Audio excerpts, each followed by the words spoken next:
எல்லாரும் பயந்து வேலைய ஆரம்பிச்சிட்டீங்க போல இருக்கு. ஹார்ஷா சொன்னாதான் பயமே வருதுல்ல உங்களுக்குலாம். அப்படியே சொகுசா வேலை பார்த்து பழகிருக்கீங்க. இங்க பாருங்க, நான் உங்களுக்குலாம் ஒன்னும் ஆப்போசிட் இல்ல. நீங்க ஒழுங்கா வேலை பண்ணா உங்களுக்குலாம் சப்போர்ட் பண்ணுவேன். இந்த கூட்டம் போட்டு எதிர்த்து பேசுறது, உங்க திமிரெல்லாம் என்கிட்ட காமிச்சா அதுக்கு பயப்படுற ஆள் நான் இல்ல. என்ன பயமுறுத்தி நீங்க எல்லாம் இங்க வேலை செய்யணும்னு நினைச்சா அது நடக்காது. நான் சொல்றத கேட்டு எனக்கு கட்டுப்பட்டு வேலை செஞ்சீங்கன்னா உங்களுக்கு என்ன சூழ்நிலை வந்தாலும் நான் சப்போர்ட் பண்ணுவேன். இதே மாதிரி சத்தம் இல்லாம வேலை பாருங்க. மேடம் நிறுத்துங்க மேடம். நீங்க என்ன நினைச்சிட்டு இருக்கீங்க? நீங்க 10 நிமிஷத்துல வேலையை விட்டு துரத்துருவீங்கன்னு பயந்து நாங்க வேலை பார்த்துட்டு இருக்கோம்னு நினைச்சிட்டு இருக்கீங்களா? அது ஒண்ணும் கிடையாது. நாங்க யாரும் உங்களுக்கு வேலைக்காரங்களோ ஒத்தடிமையோ இல்ல மேடம். இந்த கம்பெனில நாங்க எல்லாருமே பார்ட்னர்.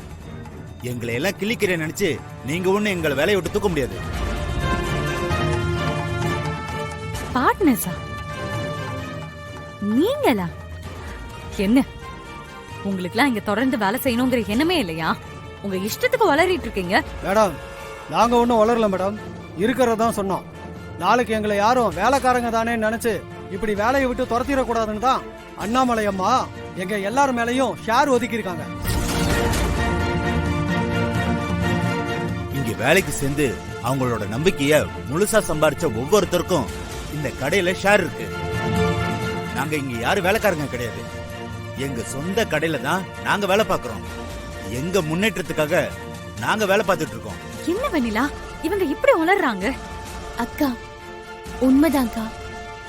அத்தை இங்க இருக்கிற ஒவ்வொரு எம்ப்ளாயிஸ் பேர்லயும் குறைஞ்சது 3ல இருந்து 4 ஷேர்ஸ் கொடுத்திருக்காங்க. இங்க யாருமே வேலைக்காரங்க இல்ல. அவங்க சொல்ற மாதிரி அவங்க எல்லாரும் இங்க பார்ட்னர்ஸ் தான். நீயே நினைச்சாலும் இவங்களை வேலையை விட்டெல்லாம் தூக்க முடியாது. அப்படி ஏதாவது முடிவெடுக்கணும்னா போர்ட் மீட்டிங் வச்சு போர்ட் மெம்பர்ஸ் தான் இவங்க வேணுமா வேண்டாமான்னு முடிவெடுப்பாங்க. ஏய், இப்படி எல்லாம் யாராவது பண்ணுவாங்களா? நீங்க சொல்றதெல்லாம் நம்புற மாதிரியே இல்ல. நீ நம்பலனாலும் இதுதான்க்கா உண்மை. எங்களை எல்லாம் வேலையை விட்டு அனுப்பிடுவேன்னு சொன்னீங்கல்ல, ஈவினிங் வரைக்கும் தானே நீங்க பொறுப்புல இருப்பீங்க. சாயங்காலத்துக்கு அப்புறம் நாங்க எல்லாரும் மீட்டிங் போட்டு எங்களுக்கு மேல நீங்க இருக்கணுமா வேண்டாமான்னு நாங்க முடிவெடுக்கிறோம்.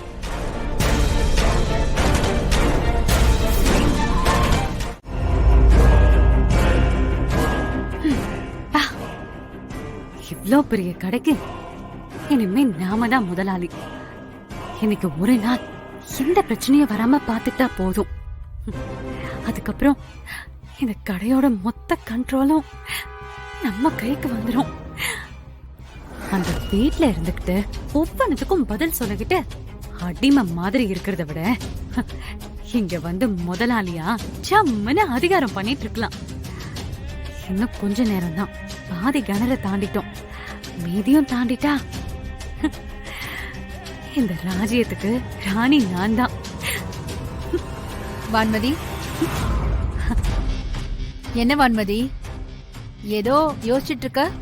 வாங்கத்த, சும்மா நம்ம கடையை இன்னும் நல்லா டெவலப் பண்ண என்ன பண்ணலான்னு யோசிச்சுட்டு இருக்கேன்.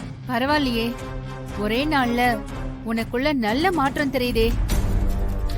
நல்ல விஷயத்த பத்திலாம் யோசிக்க ஆரம்பிச்சிருக்க? ஏன் அத்த அப்படி சொல்றீங்க? நான் என்ன அவ்வளவு மோசமானவளா? சேச்சே, நான் அந்த அர்த்தத்துல சொல்லலமா. வீட்டுல இருக்கிறப்போ இந்த அளவுக்கு ஆர்வமா உன்னை பார்த்தது இல்லையே, அதுக்காக சொன்னேன். நான் என்ன செய்ய மாட்டேன், நான் சொல்றேன். அங்கதான் எனக்கு போட்டியா ஒருத்தி இருக்காளே, என் கூட பிறந்த தங்க. எதை செஞ்சாலும் அதுல ஒரு குறை சொல்லிக்கிட்டே இருப்பா. அப்படி இருந்தா எனக்கு எப்படி இன்ட்ரெஸ்ட் வரும் சொல்லுங்க? சரி சரி, நாங்க இங்க உங்க 2 பேரோட பஞ்சாயத்தை கேட்க வரல. நீ ஏத்துக்கிட்ட சவால் முடிய இன்னும் 4 மணி நேரம் தான் இருக்கு. அது வரைக்கும் நீ சமாளிப்பியா? என்னத்த இப்படி கேட்டுட்டீங்க? இப்ப சொல்றேன் கேளுங்க.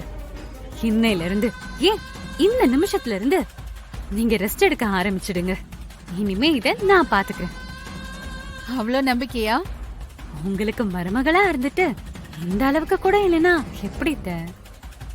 எனக்கும் நீ ஜெயிக்கணும்னு ஆசைதான். ஆனா ஒரு வேலை முடியறதுக்கு முன்னாடியே நாமளா ஒரு முடிவுக்கு வரக்கூடாது இல்லையா?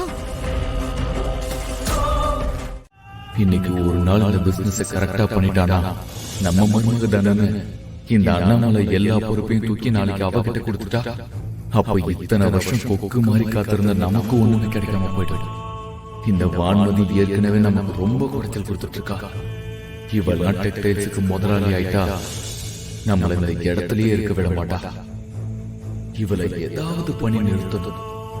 என்ன பண்ணலாம்? அதான் சரி.